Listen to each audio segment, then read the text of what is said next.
right? And then Fred Burton says, how, may I ask, is this center in Houston allowed to operate, and why hasn't it been closed down? I will pose this question to the FBI, Texas Rangers, Congress, and the governor. These are the type of groups or individuals, people, that these guys have access to.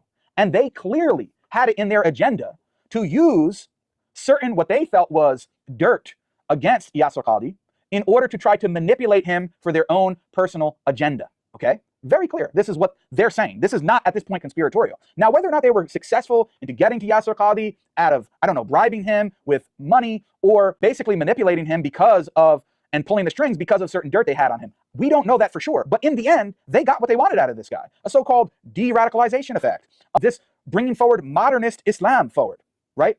Casting doubt on the Quran and the Sunnah and trying to integrate Muslims into Western society.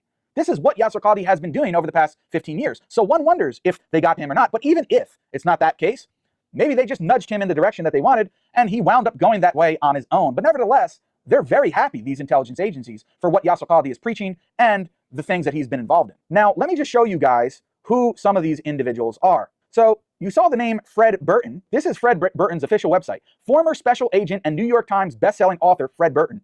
Fred Burton is a former police officer, special agent, and New York Times bestselling author. He served on the front lines of high-profile investigations like the hunt for and arrest of Ramzi Youssef, the mastermind behind the World Trade Center bombing, the 1988 planned crash PAK-1 that killed U.S. Ambassador Arnold Ratfel and Pakistani President Mohammed Zia al-Haq, and the search for Americans kidnapped by Hezbollah in Beirut, Lebanon.